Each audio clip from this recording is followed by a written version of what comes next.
on stage, it's not really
This ought to be fun, get some. Yeah, we got a pretty nice crowd tonight.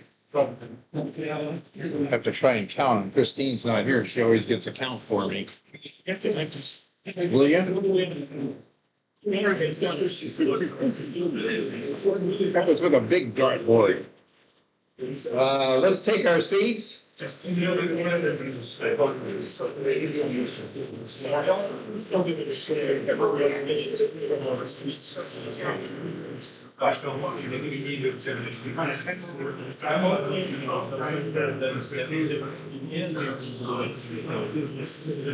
on YouTube? All right.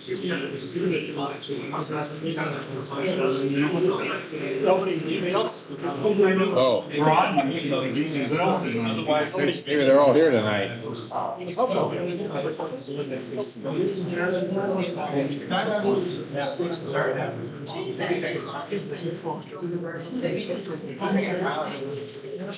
If we'll take our seats, we'll get started here.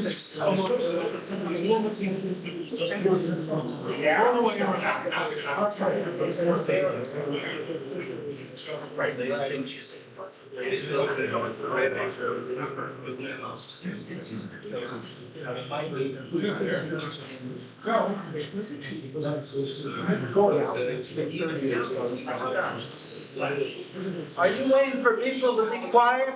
I'm waiting for Art to get done getting refreshments. Good evening. Welcome to our 221st meeting. Yes. 221. Are there any new members here tonight?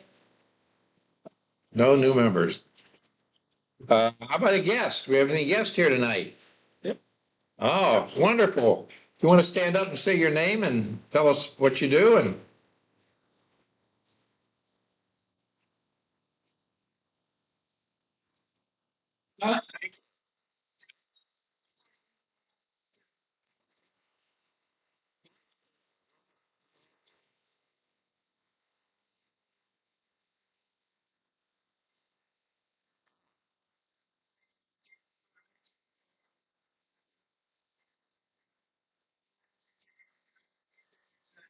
SIG, so you guys gotta come over, so we're checking it out, and, we'll be our first time. welcome, yeah. We had one other, somebody else guest, yes. Hi, I'm Kelly Gerlach, and Eileen brought me tonight. I saw her shooting. I shoot with a Nikon, have for a long time. Just got back from Tanzania, so I. Oh, wow.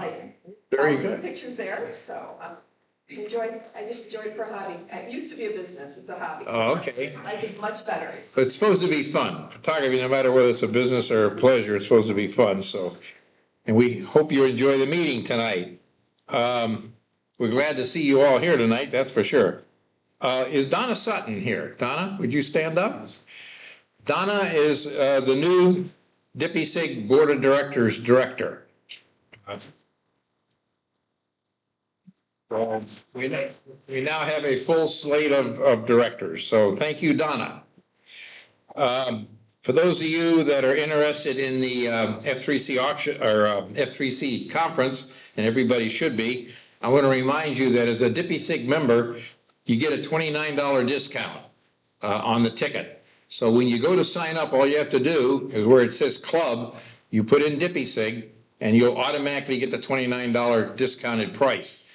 And then we reimburse F3C for that because we're doing it as a club. It's not the F3C. So be sure and indicate DPI-SIG and save yourself $29. Also, always speaking of money, we do have a new members campaign.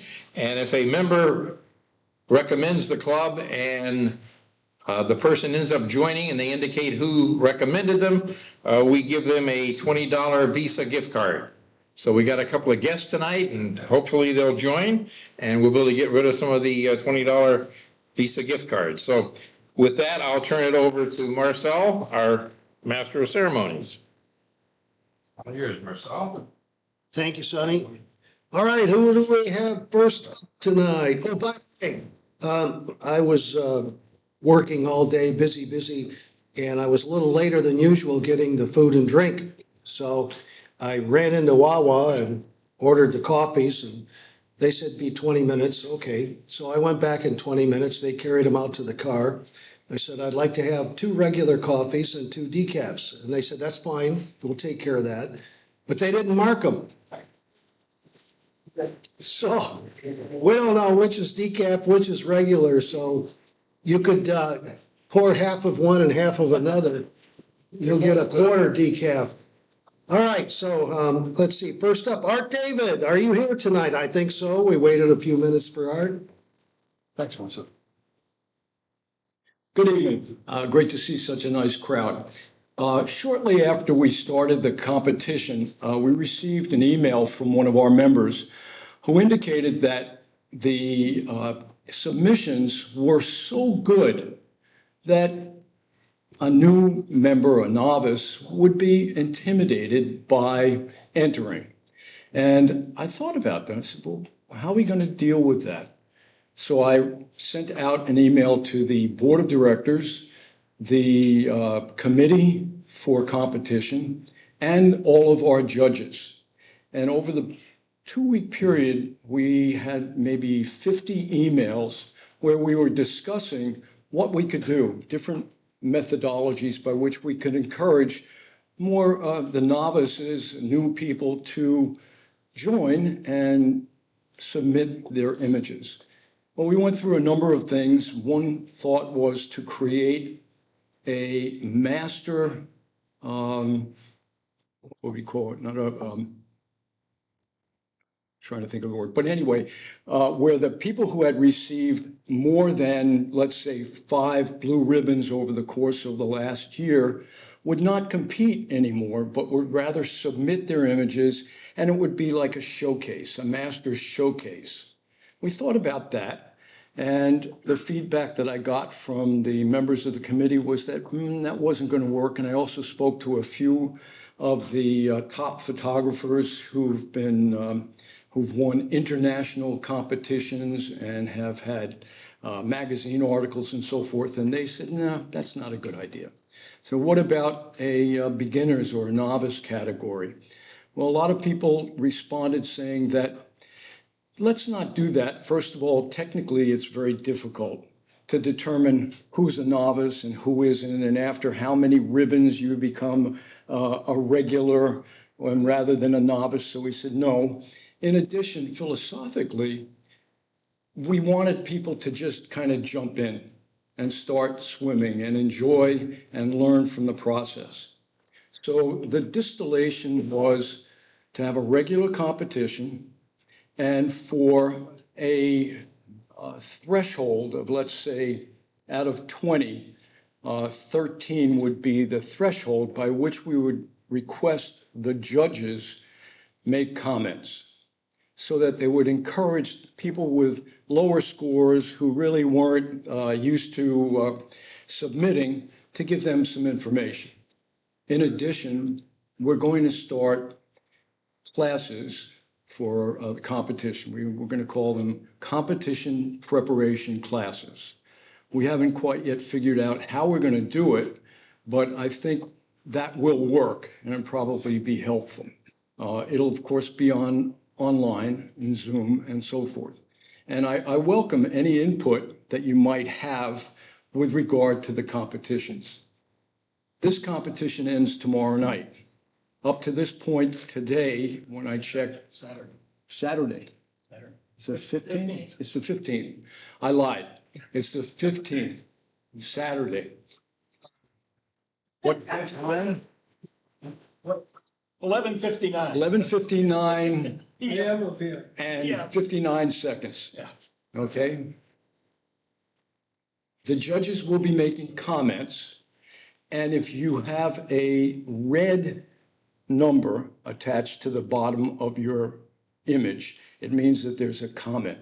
And you'll click on that and you'll be able to get the comment. Click on the image. Click on the image and a comment will appear. All right, so you have 2 days in which to submit. We have 135 submissions so far, which I think is pretty good. I haven't looked at it, but 135 images so far. If you aren't competing and you want to see what's going on, you can still see all of the images that have been submitted. Very easy, just go on the website and click on View All Competition Images. All right, good luck and please submit. Yes, sir. Art, is there any people maybe start off at a certain level, get next level, and you're scored, so maybe there's an incentive to submit so that we can. You're suggesting that as they improve, they get an award or recognition? Don't look at me. Honestly, I just don't know how we can mathematically determine the rate of improvement. You minimize that. It would be very difficult. With so many members, maybe you don't submit something for a year. Then how do you determine what the rate of improvement is? Somehow I don't think it would work. If you can come up with some kind of an algorithm that would enable us to do that, I'd be happy to hear about it. I'll ask Siri. Hey, why not? Anyone else? All right, well, good luck. Thank you.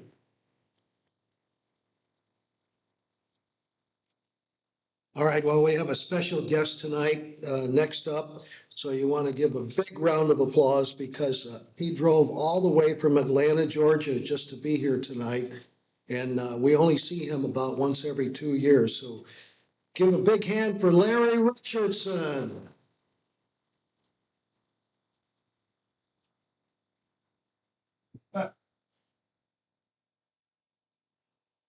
I was up in Atlanta 3 weeks ago. I don't remember why. And by the way, Marcel, there's a 50-50 chance that I won't be sleeping tonight. Is that correct? Oh. I am ready to go. So what do I do? Just touch this? Just like the screen there.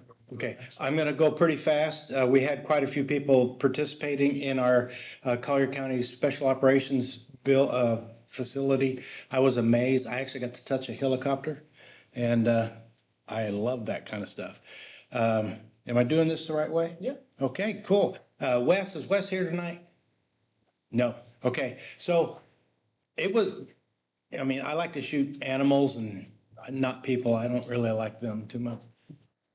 But I like all this mechanical stuff, but it was a hard shoot for me. I'm really used to things jumping around and, you know, they weren't. And so that's why I'm glad I went, because I think that every situation that we're unfamiliar with, we need to kind of break into and figure it out. And you'll see a lot of repetition in these images. I asked people to send me 6, and I think most people did.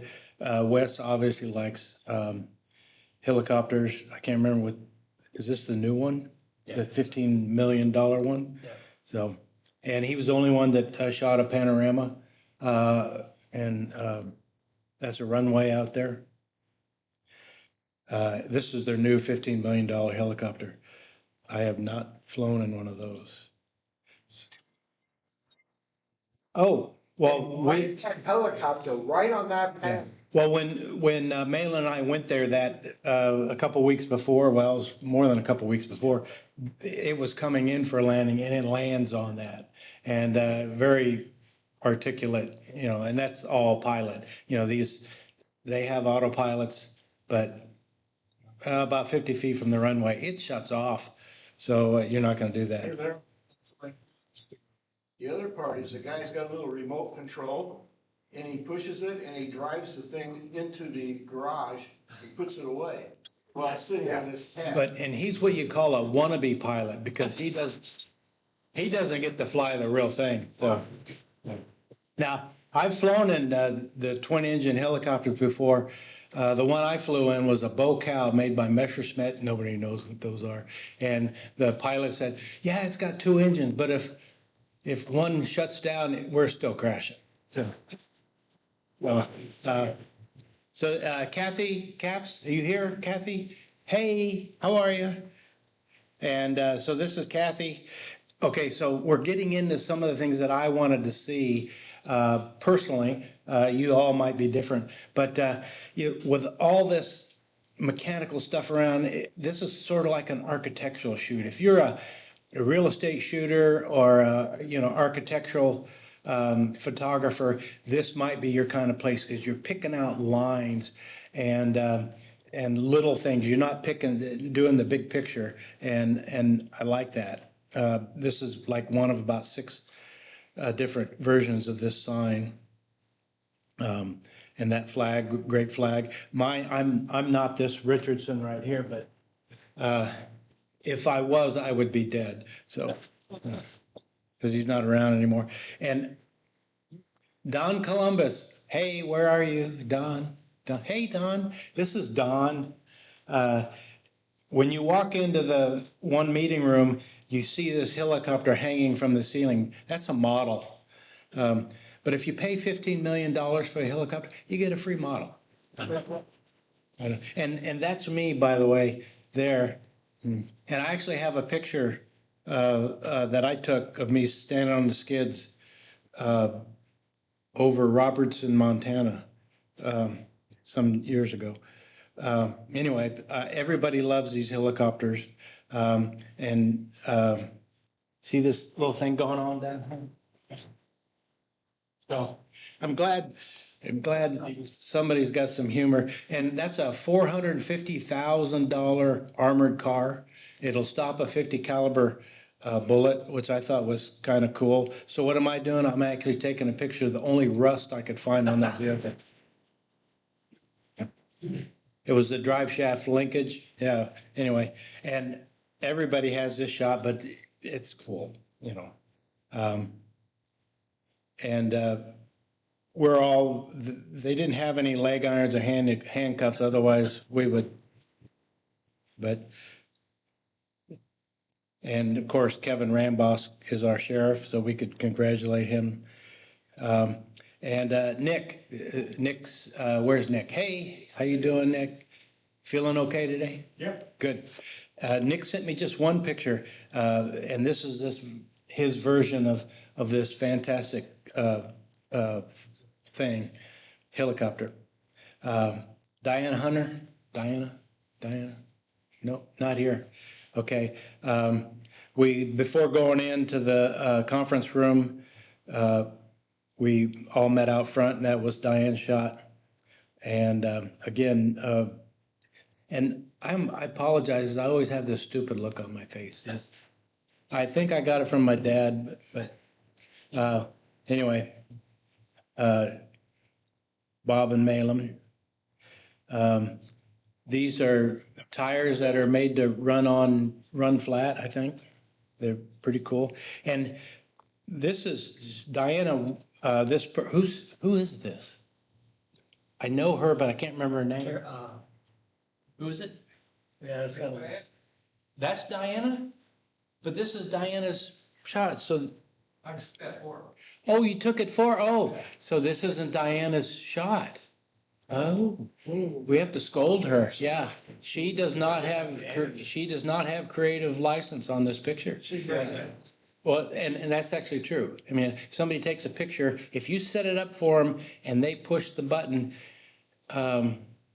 that's fine. You have artistic license, but anyway, I won't get into that. But anyway, so this is Diana. That is, she's bought that from the sheriff's department. No. And they have airboats, and I hate airboats, but Teflon coated on the bottom so that it could run over all kinds of stuff and slip and slide. Wonderful Harley Davidsons. Oh, this is Ben, by the way. Ben, are you here? Ben? Nope. Okay. They keep this place squeaky clean, and I just admire people that can do that. What I found that is, if people can keep a garage that good looking, their workspace that good looking, their house is an absolute mess. It just is. Okay, this is a special place. People don't get to go here. You cannot drive into the special operations facility. They have a lock gate, and it doesn't open for just anybody. That's actually a turret on the top of that thing. This is a rebuilt Vietnam era Huey, which is cool. Yeah, Jim Robillard, thank you. Everybody was shooting pictures of us clowns in that vehicle. So. Huh. You did something weird with that one, Jim. This is the back of the. Oh, I did. I'm sorry. It was our recruiting poster. Poster, and you ruined it. I did. I don't know how to fix that. Sandy here? Sandy? Okay. all of us standing outside getting briefed. Sandy again, everybody likes that helicopter. You know, they crash. Just bringing that up. Katie sent me a black and white. I really appreciate this black and white picture, and you'll see why. Another one shot by Katie. Katie did not want to send any images in, and Katie's not here, so I have to yell at her about sending images to me too small. When you send images to somebody's going to put an image program together, 1024 on the long side, and we can talk more about that. So that's why they're so small. This is me looking at a bunch of clowns standing around. I love this picture. It says remove before flight. I would love a pull in order to inflate. That would have been really good. And then nobody shot this. I saw this. I think it's either Cooper's or red shouldered out front. This one police officer, he's on the SWAT team. I didn't bother him too much because he could have killed me with his little finger. So anyway, and again, everybody had to take the shot. I did one black and white, and that's significant. We got your nephew doing hand signals. Okay, I'm almost done. Malin, I love these instrument panels. Yeah, see that little red button right here? Way up there? I think that's the fuel shutoff. So you never touch that button. The helicopter that crashed in New York Harbor, somebody had flicked that off and they couldn't restart the engine in time. Anyway. What are you trying to show there, Malin? The gears, The gears. the gears. And these guys are very proud of their machinery to have, if we ever do this kind of shoot again, we need to go in with some, and think about this, we need to go in with some rules. And the rules might be something like, let's not shoot a crowd, let's not shoot a bunch of photographers going ooh, ah, at all these pieces of equipment, but what's really going on with this equipment. I like this picture. That's a Cessna, I think a 182. It's bigger engine, flies faster. Me and Sandy chatting. I'm holding onto a chair because at my age, I have to have a chair.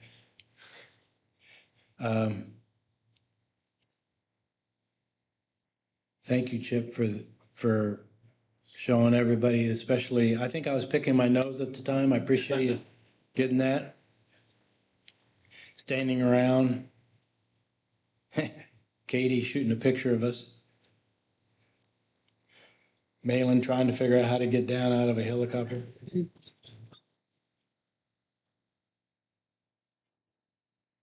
And it's true, Shadow Aviation does own the night, and we're gonna get a presentation next month, and we're gonna learn. Not about shadow aviation. Okay, oh, because that's secret stuff?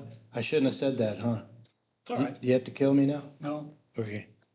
All right, later. I like this. This is one of the best shots I think that was taken, because,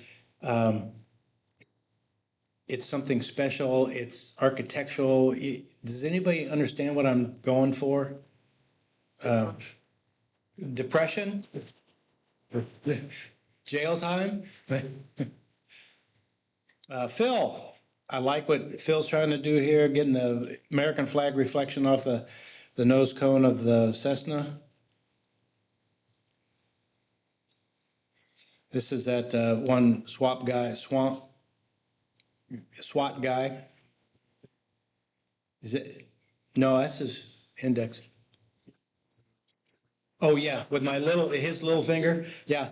I'm thinking most of these guys are probably military veterans. I kind of hope so, for my safety. And I was talking to him and I said, are you either on the job chasing somebody or you're training, mostly training? He says, oh, no.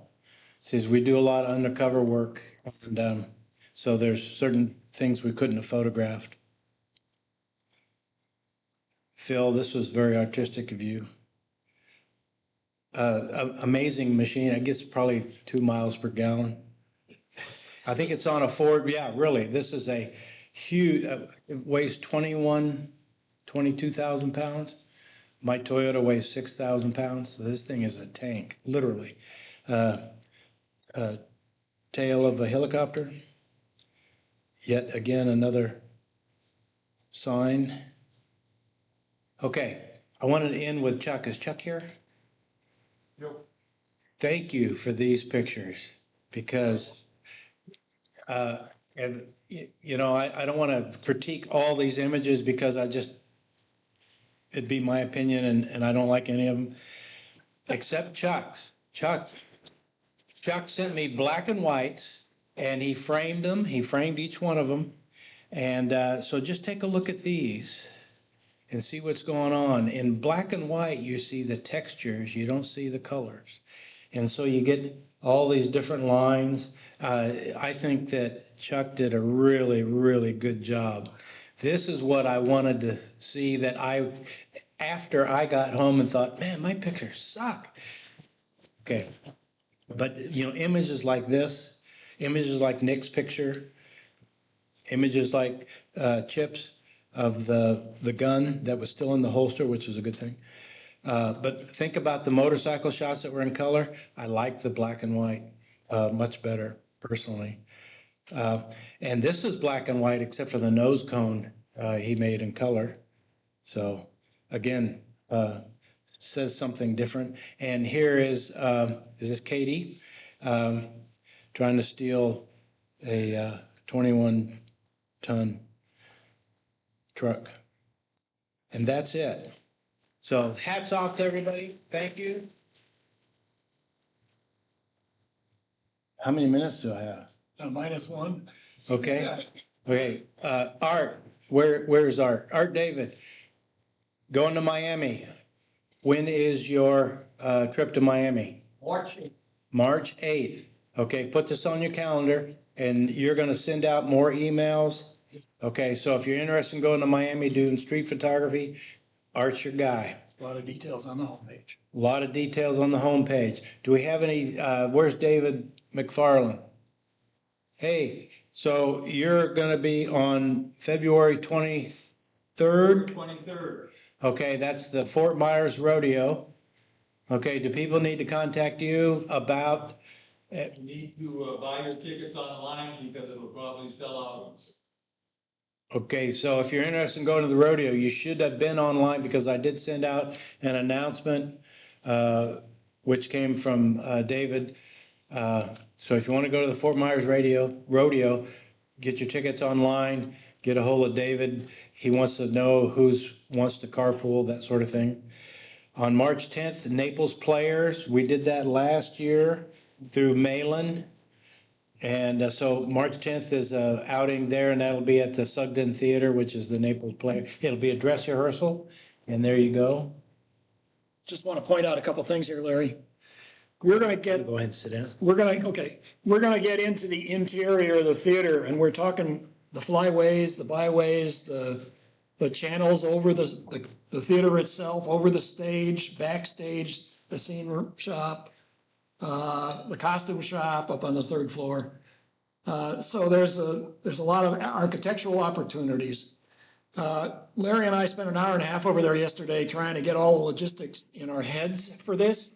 And what we realized was that we promoted this as a dress rehearsal shoot, which it is, but there's also all this interior stuff, like this is in the catwalk on the top left there. We can go up into that area, but we've got to do it before the dress rehearsal starts. So we're changing the schedule a little bit. We're going to start at 5:30 and go until 6:30 or so. We're going to split you up in groups, relatively small groups, depending on who shows up at that point in time. And then maybe take a break. The dress rehearsal itself, I believe, will start at 8. So there'll be plenty of time to go out and get a bite to eat, have some, let's find a place to get together and have supper together. Does that sound like a good idea? Yeah. Maybe not on Fifth Avenue. Yeah. Anyway, I could afford them, just have. Yeah. I'll send out more information on this, but I want you to know it's quite comprehensive. But, and it's like going to the sheriff's facility, you know, take a picture of somebody who's creating a scene, you know, in the carpentry department, in the, take a picture of somebody acting, but, in a way that people really are drawn to, you know. This is the same kind of shoot that we did at the sheriff's office facility, as far as picking little things going on. It could be a really good time. All right, next up, Ken Arenik, Mentor Program.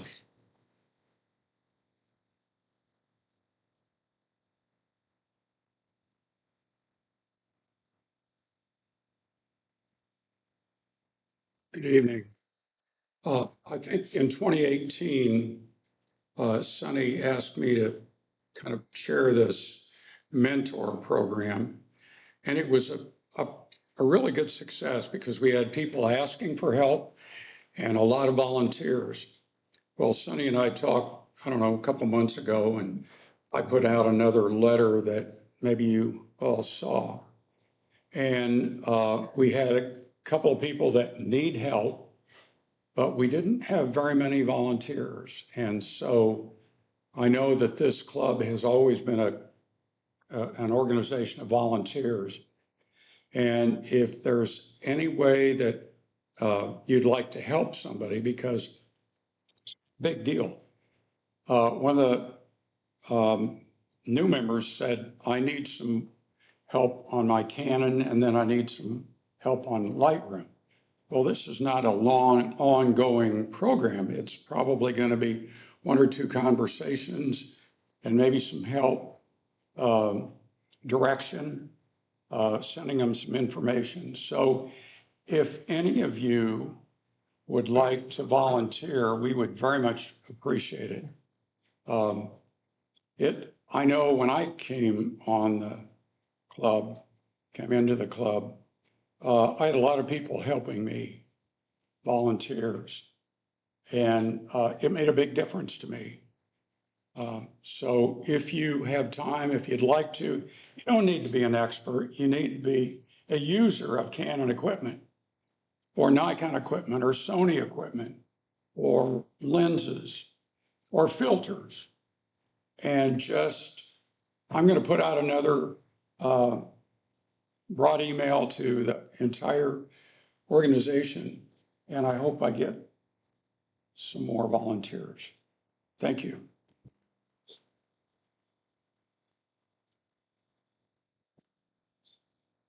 Okay, next up, we've got a trifecta tonight for 45 minutes. First up will be Phil Wheat, Processing Best Photo of the Year. Then Jim Robillard, Famous Photographers. And then Malin Stacy, Smartphone Photography. So take it away, guys.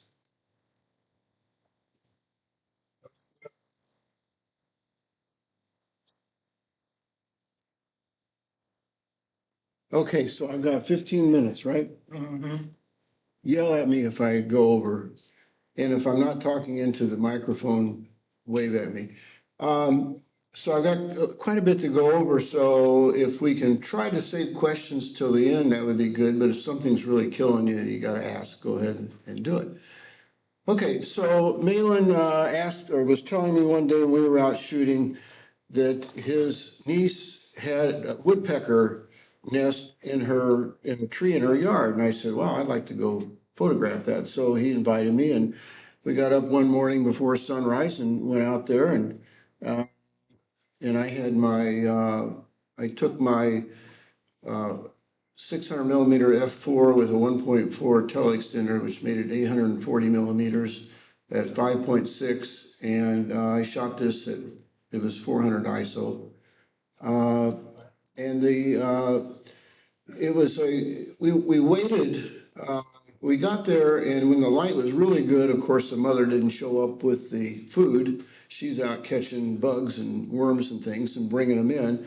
And so she finally came in, and the light was getting pretty bright and the shadows were getting fairly strong. So it made it, when I took the photo, it wasn't the best. And I looked at it and I go, I don't know if this is going to be any good or I can do anything with it. but shooting in RAW, and also I shot one stop under, which I do commonly. I used auto ISO, and because of that, I was able to pull the shadows out, which was mostly what I had to deal with, and deal with the spots that were too bright. So I'll kind of go through and show you basically how I do it and how I do post-processing on photographs. Okay, so this is the photograph that actually won, and it's the mother. You can tell it's a mother because she doesn't have any red right in this area below her eye. I know the people that are on YouTube aren't going to see this pointer, but you can't have everything for not coming. But anyway, so there were things that I did to sort of enhance it a little bit, but it got first in the interpretive division of F3C, which when I put it in, I didn't think I was going to win anything. When I put it in DPI-SIG, it didn't win anything, which, by the way, I am a judge, so I have to take a little credit for, you know, the inconsistencies. But for those people that put things in and don't win, just keep putting them in.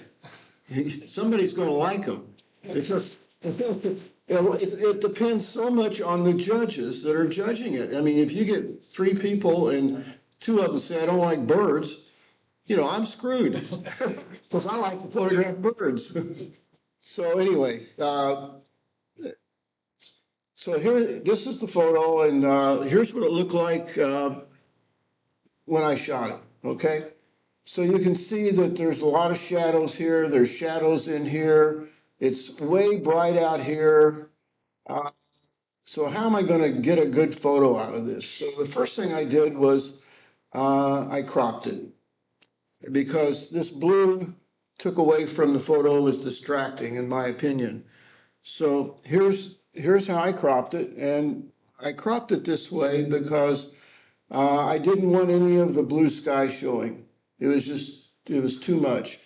And so I went right to the edge of the tree. I made sure that I got the claws of the pileated woodpecker. By the way, this is the largest woodpecker in North America. It didn't used to be. We had one called the ivory billed woodpecker that's extinct now. But this is the largest, and these are the 3 chicks. That's a female again because it doesn't have any red there. The young ones probably are all, could be males, I'm not sure. This one might be a female. But I cropped it that way so that I thought I could work with that. So if I didn't want to, you know, I start out in Lightroom. I know that a lot of people here start out in Photoshop. I see Bob back there. He does, right, Bob? Yeah. But a lot of people start out in Lightroom, but you know, whether it's Camera Raw or Lightroom, you know, this is the same thing. So everything I say about Lightroom is Camera Raw, as you know. So these are the settings that I used. These are the global settings. So I started out with the global settings, and the first thing that I always do in global settings is I expand the dynamic range up here on the histogram by taking the white and black to the extreme until they go off the histogram. And then I usually bring them in slightly. So I did that, and then I also worked with the shadows to open up the shadow on the back of the mother right here, and to try to open up the shadow in here. So I did as much as I could there. I don't think I did much with the colors. I might have increased them slightly here. By the way, I don't use saturation slider at all. I work with the individual colors down here, and to me, that's a big deal, because it's if you just take your slider and increase the saturation, and you're shooting a Canon, let's say, all these shadows here and these shadows down in here, all this, you get a blue color. And that's the sensor in a Canon camera does that in shadows. So I don't know about, I think Nikon might be magenta or something. I'm not a Nikon shooter, but I've heard that. So, over here, you'll see I reduced the blue because there was blue in these shadows, and there's no blue in this photograph. And one of the things when I'm judging that really does bother me is I see somebody's got a really cool shot of a bird doing something, but then it's got blue feathers and there's no blue on that bird. Okay, so that ruins it. So, you want to get rid of the colors that don't belong there. You know they don't belong there. And part of that has to do with you knowing the species and the things that you're working with. So if you don't know it, Google it, look it up and see what the bird looks like, and don't put blue on the wings if it's not there. So these were the global changes that I did. Then I went to, and this is actually kind of not a lot compared to what I do a lot of times. These are all using the mask brush right over here, the mask tool. That tool is one of the biggest advantages that have come out in Lightroom in the last 5 years is that you can now do things that you used to do in Photoshop, but you can do them in Lightroom. Now, some of the things that you can do in Lightroom that you do in Photoshop still aren't as good. For instance, some of the spot removal stuff and all that, Photoshop's still better at it, but you can do quite a bit in Lightroom now. So I know there's a lot of people, I see a few of them when I look out there, that say, I don't use Photoshop.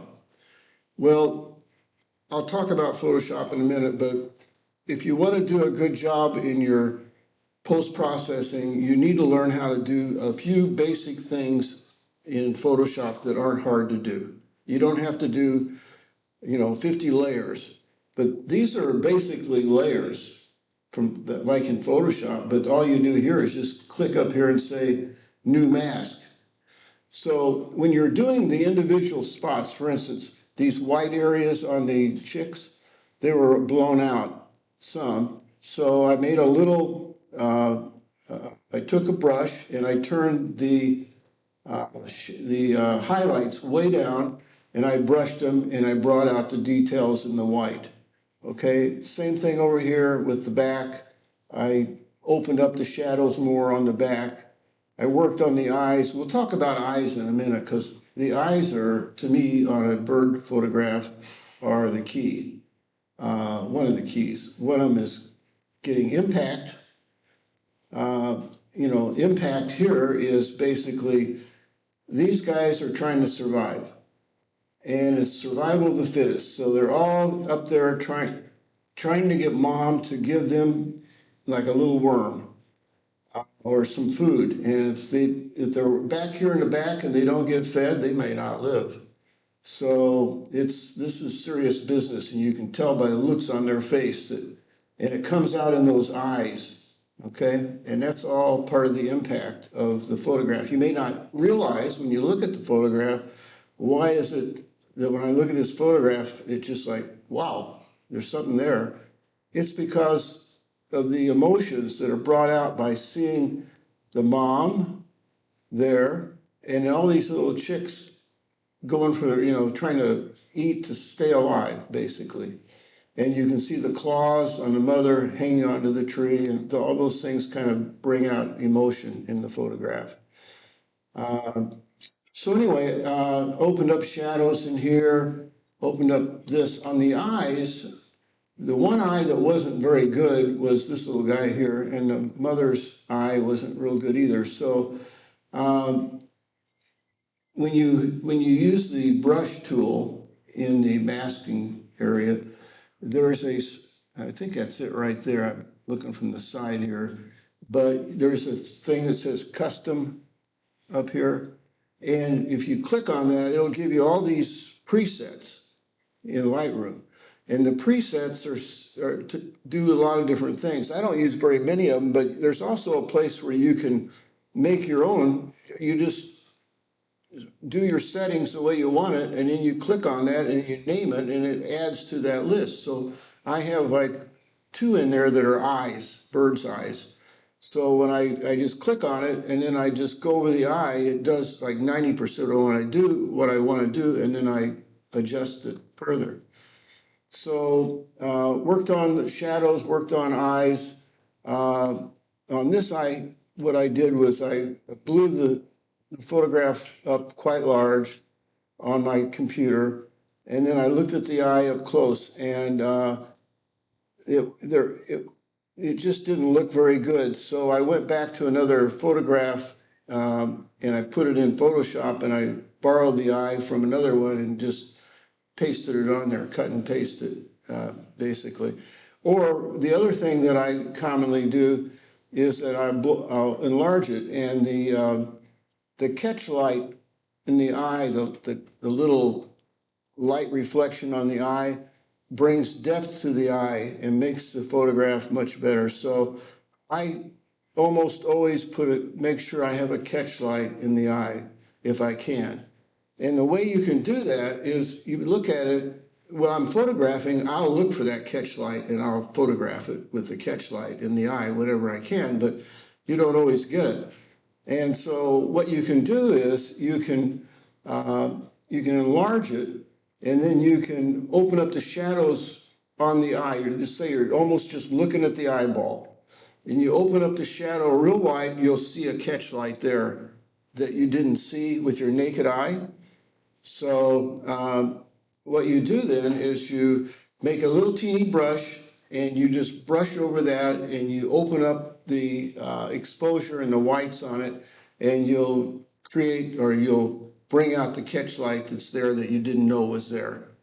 And that works really well. I've never seen anybody write that or talk about it. I just sort of discovered that on my own. And I'll show you another thing I like to do with eyes as well. But on this side of the photograph, right there, you can see there's one of the masks was I made it darker. I took the glare out of it. I took the highlights out here, and all this part of it so far, probably I'm 7 minutes into it. Okay, it's not like I spent an hour on it. It's like, and I do this on almost, if I see a photograph I think I might use, I do all this, and then when I get to the end, I look at it and I go, man, and I delete it. Because I don't like it. I mean, I go, okay, I've done everything I can and it's no good. So forget it. Just go on to the next one, And, but then let's talk a little bit about, let's see, what is this one? It's hard to see from over here. Sharpening, That was, noise reduction. no, I did a few more global things there. And in here, I don't use Topaz Sharpen much or any of the other.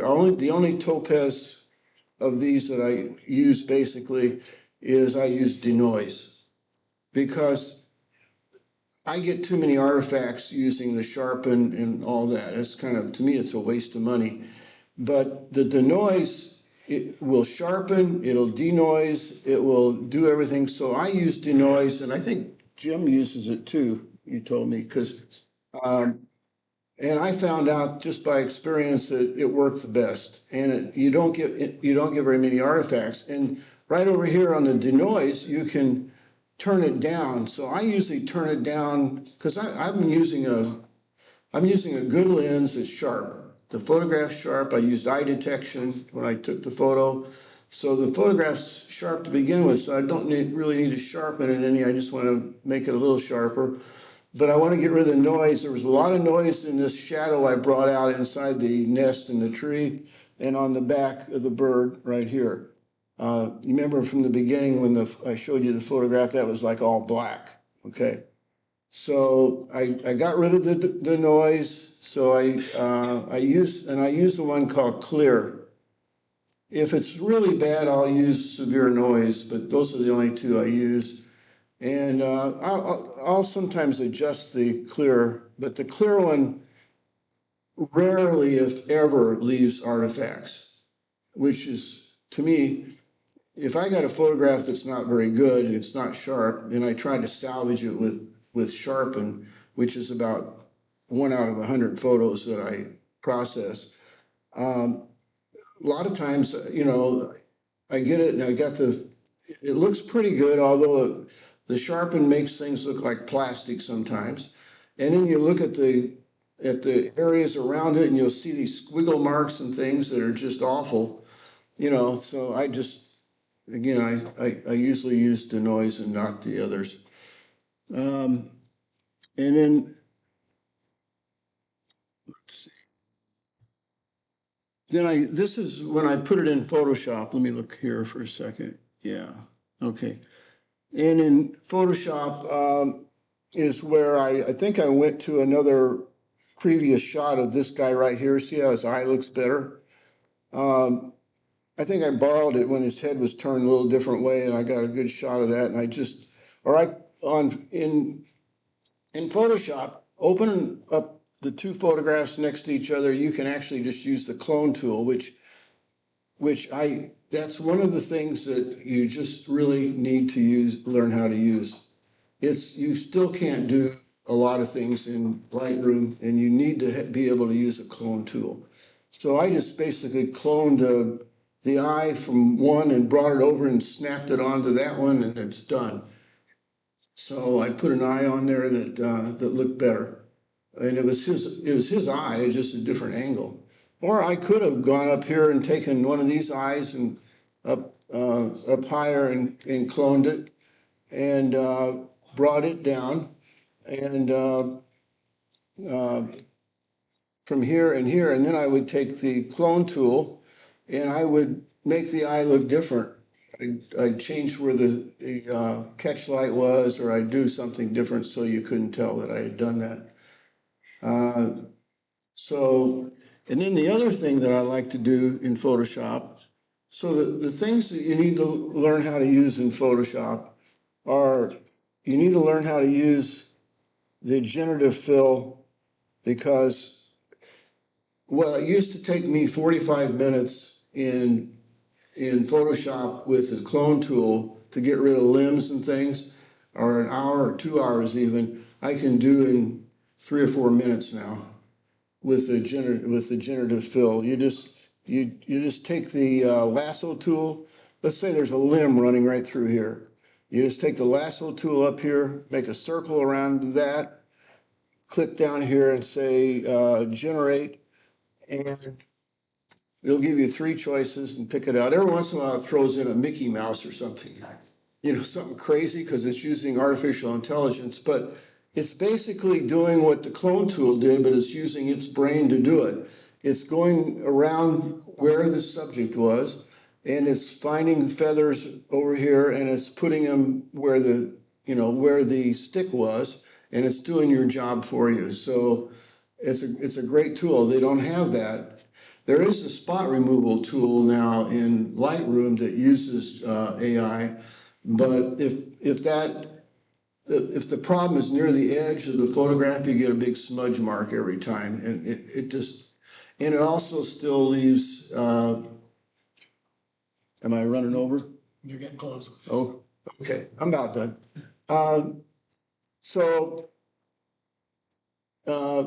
But let's see if this is the one with.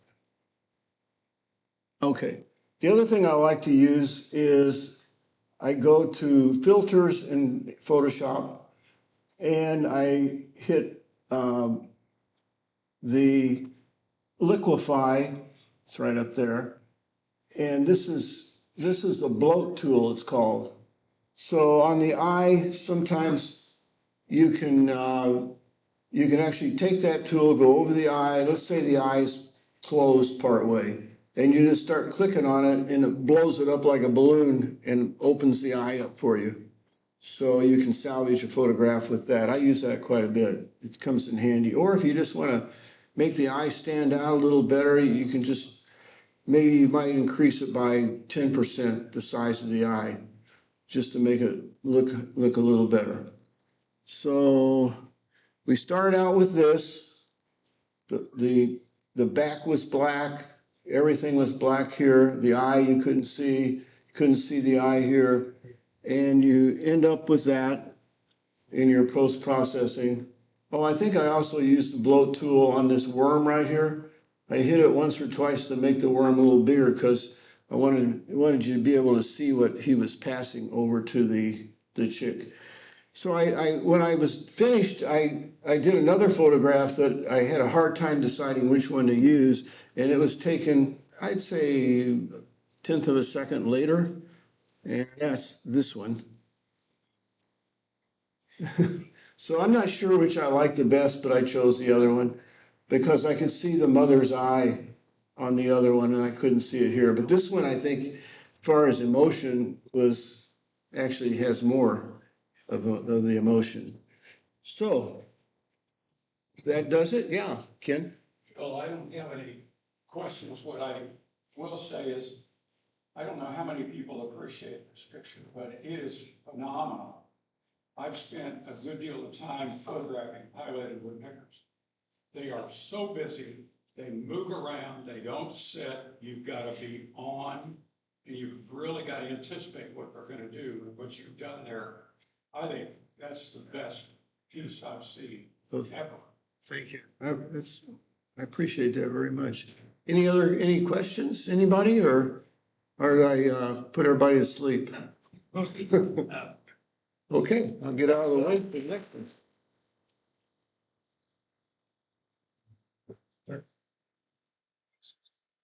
Yeah.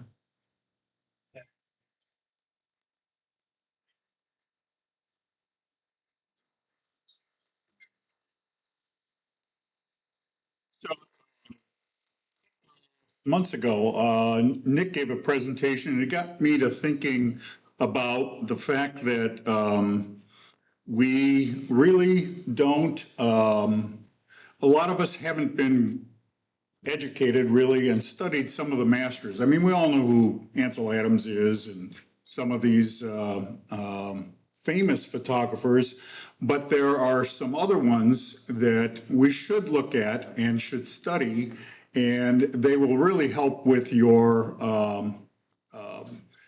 photography journey. And one of these that and so this is a kind of an ongoing thing over the months. We'll do some different people. So how many people, and I know there are 2 people in here that know him, but how many people know Sebastião Salgado? I know Nick does, and I know Don Columbus does. Anybody else heard of him? He is a living photographer. So I gotta switch here because I'm also doing YouTube. Okay, so his early career, he was trained as an economist. He's from Brazil, lived out in a ranch, literally way out in the middle of nowhere, like a 45-day horse ride with the cattle to market. So you can 5 days back. So, I mean, he is in the middle of nowhere. And he came to photography quite late. He was a trained economist, traveled the world as an economist in developing countries. And then in the 70s, he decided to get into photography to help understand his, take pictures of his journeys around the world. And he also, as an economist, he had this perspective of, at the time, the economic disadvantage of different groups. And so one of his first projects was workers. And so in his travels, he started documenting workers. And the name of the book that he eventually put together was called Workers: An Archaeology of the Industrial Age. And so when you look at his works are all in black and white. And so the early works are all taken either with a Leica in 35 or a Pentax 645, and he's shooting, Tri-X film. That's the only film he ever used in his whole career is Tri-X. And so shooting either 120 or 220 roll film. And so this is one of his more famous pictures from that early period, the gold mines at Sierra Plata in Brazil. This was near his home originally. And so it's about the whole series is about the plight of the worker. And, you know, his style is documentary, and we'll talk about some of his lighting later. His early photos don't necessarily show his lighting technique, but you'll see that they are very high contrast black and whites with a ton of detail, even with the 35 millimeter or the medium format. So, I mean, look at the mass of humanity here, you know, in the mine. And it's just, you know, some of these photos, when you see them, just boggle your mind. But, you know, it's this apoplectic vision, as it states here, and it's just like an anthill. It really is. As he traveled the world, you know, he was very good at photographing indigenous peoples. And in this particular series, again, it's in India of coal mine workers, and this one back here, I don't know if you noticed, but the current price of the print is $106,000. So, and this one is $26,000. And we'll get how he makes the prints in a minute here. But you see this again, dramatic poses where this is a sulfur mine, if you can believe it. And so, you know, there's no OSHA around, you know, Elon already got rid of that. And now we have these people, if you can imagine, going into a volcano to harvest the sulfur and carrying that out and what that does to you as a person. So he was very much about documenting that and living with these people. It wasn't like he showed up at the volcano. He would actually live there and get to know these people so he could take these intimate portraits. In the Ukraine, you know, steel mill, and this is a good example of the style of lighting he really likes. You know, it's called, how do you pronounce it? Nick Chiaroscuro, right? Chiaroscuro, yeah. And so we'll see some examples of that. This one, it's really iconic. You know, it's this a shipbreaking yard, you know, in Bangladesh. But the way he is positioned, look at the people down on the shore and the scale of the boat. It's just absolutely incredible. And he did a whole series and he pulled this out. It's called Fire in Kuwait. This is after the first Kuwait invasion. And remember, Saddam blew up all the wells and you had all those fiery things. But again, just, you know, here's this worker, it's not Red Adair, but somebody like him, going to shut down the well. And, you know, you look at these and you say, how do these people do this, you know? So, and again, the contrast on these black and whites is incredible. And Nick was gracious enough, by the way, to, he has one of his books, and it's up there, and you should look at some of the prints. Be careful because it's a really good book, but just to look at the quality of some of the prints. Little donut glaze on the pages with. Yeah, you know. Images. So for his work on migrations, he went, work on workers, he went to migrations. And so this was documenting, you know, Rwanda, you know, Sudan, all of that. And you can start to see more of his portraiture style being developed here. So these really great compositions. It doesn't often show the face on some of these, but you get a sense of the humanity. Look at the dog and, you know, the ribs on the dog. This is a camp of refugees in Rwanda, you know, during the camp near Goma. So Goma is in the Democratic Republic of Congo. Goma is now under siege. A friend of mine built a school in Goma for the women that were raped in the first deal. And so that whole city is a real mess right now. And so they're going through it again. You know, this is the conflict between the Tutus and the Hutsis or whatever. So, but look at this as a landscape photo. And the one thing you do notice, particularly on the bigger screen here, is the grain. And when we'll get to his later work, he actually puts grain back in because he is used to triacs. Kosovo. Look at the people, the expressions. Waiting for water. This is in the Sudan or Somali. Hey, I didn't know you could do really, you can do pinch to zoom here. Look at that.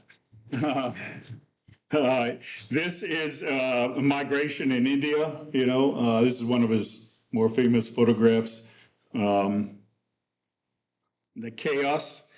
And after that, he went to his latest project, which was published in 2013.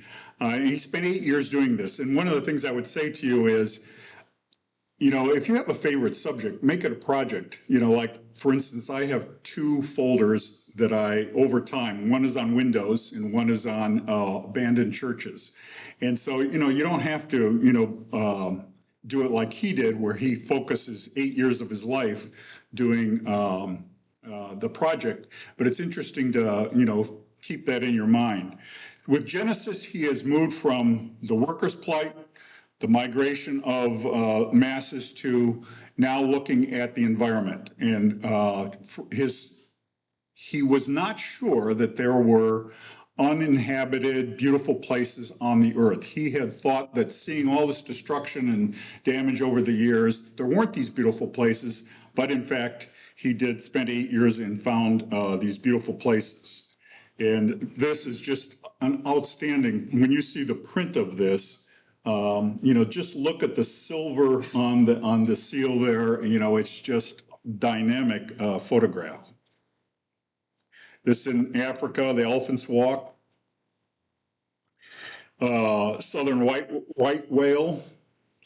And so let me just say that the book was published in 2013, but after about 2005, he gave up shooting film. He was in Africa. He had 600 rolls of 220 film, with weight about 80 kilograms. And some of them were getting damaged with the x-rays. If you remember, after 9/11, a lot of these countries, they went to really strong x-ray machines. And so he was actually getting damaged negatives. And so that's when he made the decision to go to digital. So he went to one of the Canon products, one of the first 1 series digital ones. And so some of these are actually shot digital. Penguin photograph on the icebergs. This photograph is in Namibia. This is, reminiscent very much of both Christine and Diana have this photograph.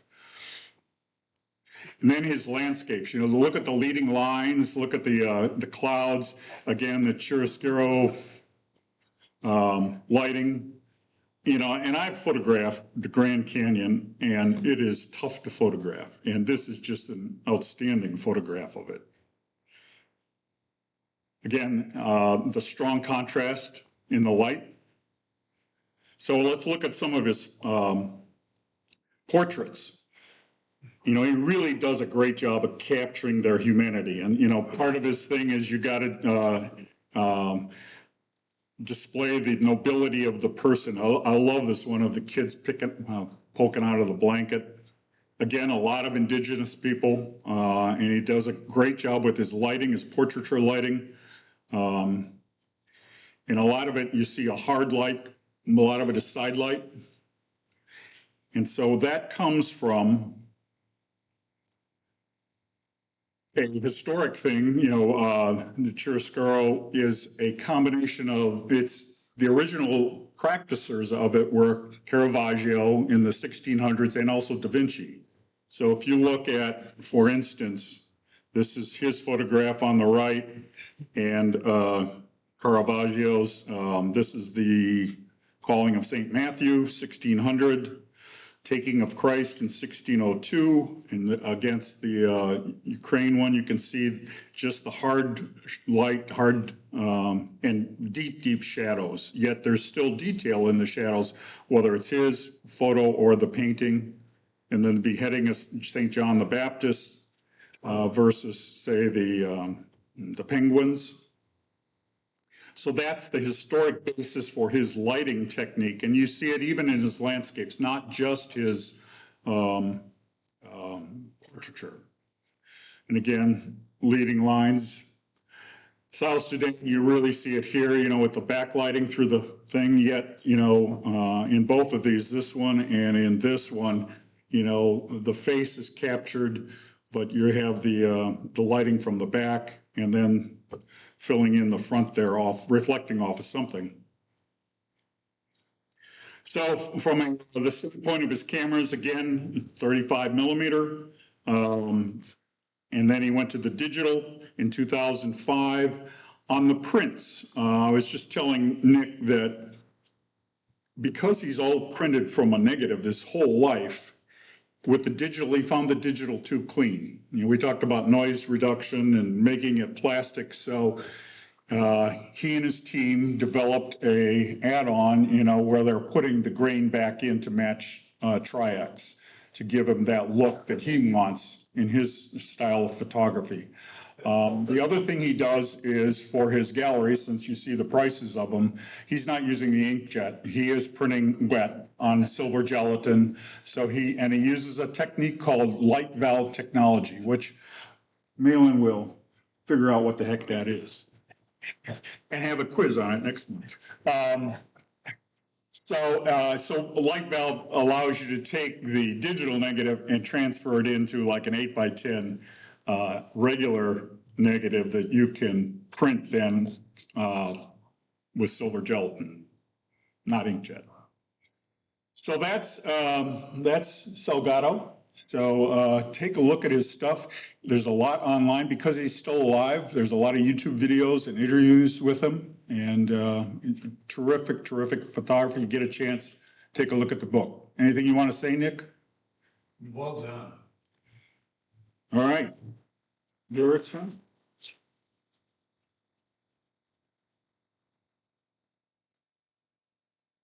Okay, so I've got minus 5 minutes.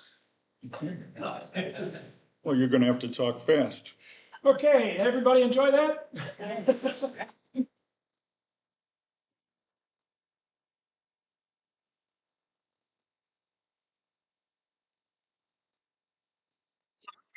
Camera. Sonny, I thought you got rid of yours. No, not yet. How many of you have a smartphone? I'm in a very concrete crowd here. That's very good. So I decided a couple of years ago that a smartphone was going to be my second camera. So I had to develop techniques and ways to deal with it that worked for me. And I'm going to share a little bit of that with you tonight, plus ideas from some other folks who are offering tips on smartphone technology. Those of you that are visiting tonight, this might be right up your alley, or you might go away and say, what the hell's he talking about? We'll see. So the first tip is clean your damn lens. Take it out of your pocket and wipe it off because it gets smudged. And I don't always think to do that, but it's a great idea. You can use the same lens cleaning kit you use with your, what was it, 400-pound, 300-millimeter lens, Larry? No, that's a 21 ton. 21 ton, yeah. Carry Yeah. And you think back there, the rule of thirds is? Yeah, I know you do. Talking about visitors. Rule of thirds is basically where you divide the screen up into 9 sections. And where those lines cross are kind of like the hot points in the image. That's where you want to get your person's face or eyes or whatever, depending on what you're shooting, of course. It's a compositional idea and it improves your impact on your image. So if you can remember to do that, in fact, your camera may have a built-in way to show that grid while you're shooting, so you can actually line up some of those things in the rule of thirds. Now, Nick is going to tell you, don't use the rule of thirds because it's a rule. And Nick wants to avoid rules. But I suggest that you start using the rule of thirds and then forget about it. because it'll become natural for you to look at your composition and put it together in ways that work. Does that sound good, Nick? Yeah. Yeah. Adjust the exposure and the focus. Now, I tried on my camera to change the exposure while taking a picture, and I couldn't do it. But your camera may do it, so check it out. But focus, yes. Most of your smartphone cameras will allow you to touch the screen on the point of focus that you want. So if you're shooting somebody's face, touch the eye on your screen, and it will focus there. Yeah. On an iPhone, when you touch it, you get the golden square, and on the right side of that, there's an up and down line where you can change your exposure. Okay. He's on an Android. Yeah, I'm on That's the problem. a good phone. Even the less capable. Both of them are great, and I ended up with a Samsung because it had a very long focal length lens on it, which appealed to me. Yes, sir. The Samsung, you can go to more and hit the Pro. Yeah. And then Yep. you can change it. Yeah. There's RAW and there's more. There's a Pro, both. Okay, and that's what I'm getting into next is your phone will do a pretty darn good job of taking a picture of almost anything. But you often will get into situations like Phil was with the woodpeckers where you've got something that's in a shadow, and that's really where you want to have the impact in that image. And in that case, you may want to increase your exposure so that you can see that better. It might blow out something else in the image, but you might be surprised that you really get a better picture when you do it that way. So get into experimenting with adjusting the focus and the exposure. And on my Android, it says Pro. Is there a name for it on? No. Okay. It's left unnamed. This is Expert RAW. A couple of images that I took with my phone. And for example, the image on the upper left here, it's got a fairly wide depth of field. So front to back, it's in focus by using the Expert RAW option. The one on the right is a shallow depth of field, which you can control on the smartphone using the Expert RAW option on my camera. Yep. No, this is in Ireland. Scopes. Yeah. But fireweed nonetheless. Yep. Leverage natural lighting. How many of you in here have won ribbons in the competition with natural lighting? I know a bunch of you have. Yeah. Yeah. Natural lighting really gives you the opportunity to catch the grace in somebody, I think. And I try to do it whenever I can. I'm not very good at it, but use natural lighting when you can. Have somebody turn into the light or away from the light a little bit so you get a little contour on the face, for example. Experiment with angles and perspectives. I didn't necessarily get great shots here to illustrate this, but the lower angle of my family on the right there in the middle is kind of down looking up at them. So it's kind of a low angle. I've done lower than that. A high angle with the bottom picture. Actually, the right picture is a high angle on the sugar bowl, and the bottom one is a bird's eye view of folks at an arts festival. So get up and down with your camera. You don't have to look through the viewfinder and see what's on the screen all the time. Set it up so it's going to take the kind of picture you want and put it by your feet. Put it up in the air. I've taken pictures of kids eating breakfast where it's right over the top of them and you see their shoulders and the top of their heads, and it's an interesting shot. So experiment with that. Utilize portrait mode. I think almost all of these cameras have a portrait mode these days. It kind of gives you, what's it called in the background, guys? This is where the background goes all fuzzy, and it allows the subject to stand out more when you do that. So portrait mode will help you do that. You can edit your photos with apps. Somebody was asking, was it last month, about how to crop a photo with a phone? In my phone, there's an app that's part of the phone. You just press the pencil button and it opens it up and the corners are already there. You just slide them in and it crops the image and you say save. You can also use filters, which will change the style of the image. like, almost like you were adjusting it in Photoshop or Lightroom. And crop and resize, you can enhance, bring out the brightness in part of the image. So this is Snapseed, which is a free app. It runs on both iPhones and Androids and maybe the Pixels and who knows what else. But it allows you to select images. You can open them, like we can see how they do that on the left. There's filters right there. There's a whole slew of tools that you can use to adjust your image. You have to, one of them is cropping, of course, but you can change the brightness, the darkness, the lightness. You can highlight various areas. You can get some interesting effects with some of these tools. And then you can share the resulting image right out of the Snapseed program if you want to do that. Is that an It's an app. Yes. Yes, it's in the App Store or in the Play Store. It's excellent. Yeah, it's a very good program. I bumped into it probably 10 years ago, and I use it off and on ever since. I find the Samsung app does most of what I need to do now anyway, but I get in there once in a while. Invest in accessories if you really want to get into phone photography and you want to be a little more creative. And macro lenses, although some of the newer phones especially do very well with macro shots. And telephoto lenses. My particular camera goes from about 18 millimeters, this is 35 millimeter equivalent, 18 millimeters up to about 235 millimeters, which is pretty good. But if you wanted to go farther, you get the problem of if you don't put it on a tripod, you're going to have trouble holding on to it, even with a stabilization. So it doesn't make a lot of sense necessarily. And then share your images. Get them out there on social media. Let people see what you're doing. That's all I've got to say. Any questions? Yes, Ross? Is your widest angle equivalent 35 millimeters? About it, 16 or 18 millimeters. The standard lens on mine is 22 and a half.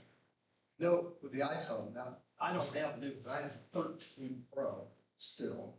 But I can still go to a wide angle, widest angle I have, and it's the equivalent of about 12 millimeters on full frame. Yeah. Which if you're investing in a super wide angle lens, this becomes your scout camera for where you want to go when you want to get down low. You don't have to get the big camera out, start looking for perspectives. It's this.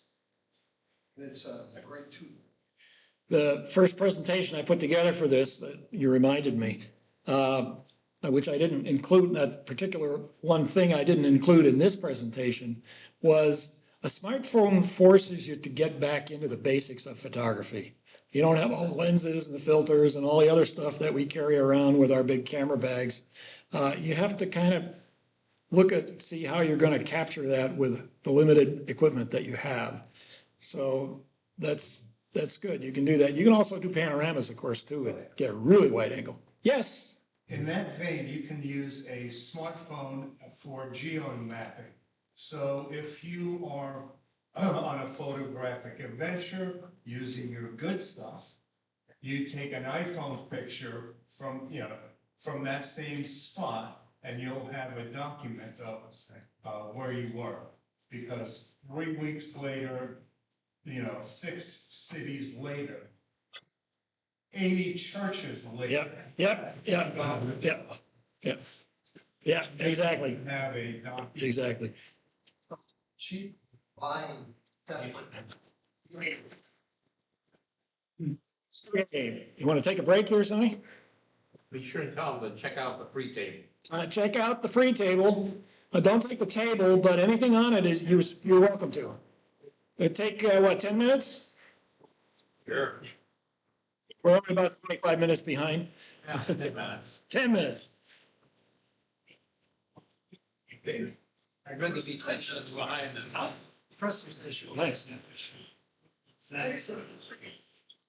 See you.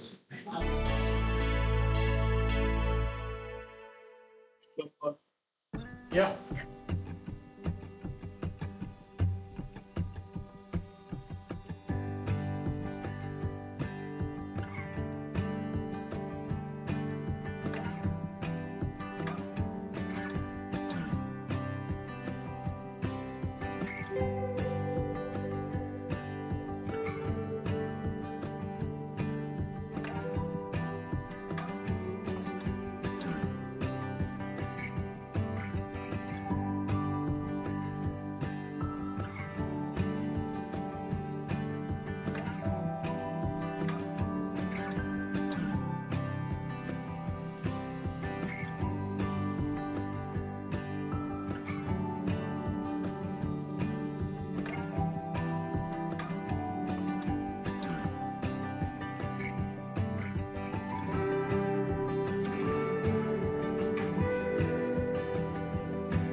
technical people, advanced hobbyists, and artists. The F3C conference, with its plus more than 70 different breakout sessions, addresses all of those. It's an incredible opportunity to increase your skill, be able to talk about what you're doing with people that actually care, and come away with some new friends and some new experiences. If you haven't considered it, come. It's cheap enough. You can just come for a day if you want to. But please consider it. Tell your friends. And of course, with the discount that we give you through the club here, it makes it even more affordable. So please, please, please, look on your calendar. It's the end of March. The weather will be nice. It won't be too hot yet. No more cold freeze. We'll still have a lot of snowbirds, and you can take pictures of them too. But lots of places to come out and shoot photographs, get new skills, meet new people, and have a great time. So please consider it, and I hope to see you there.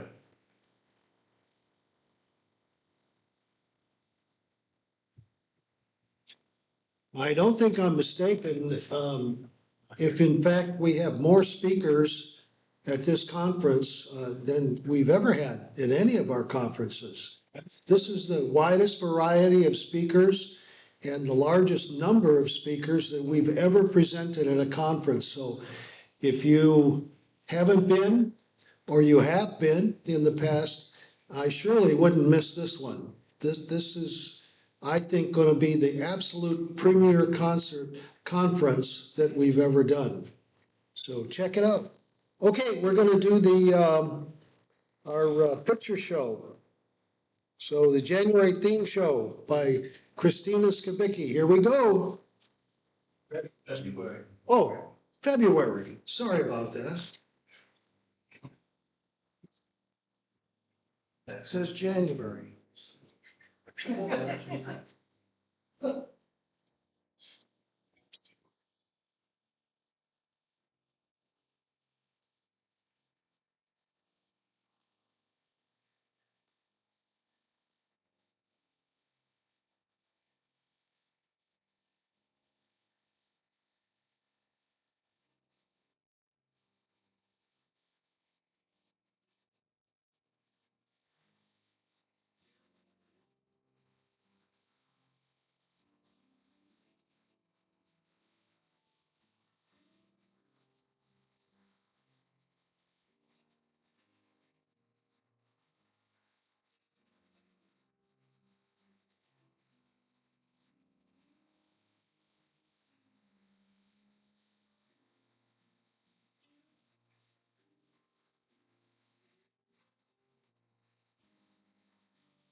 That's the French. Thanks for the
Okay, time for our door prizes.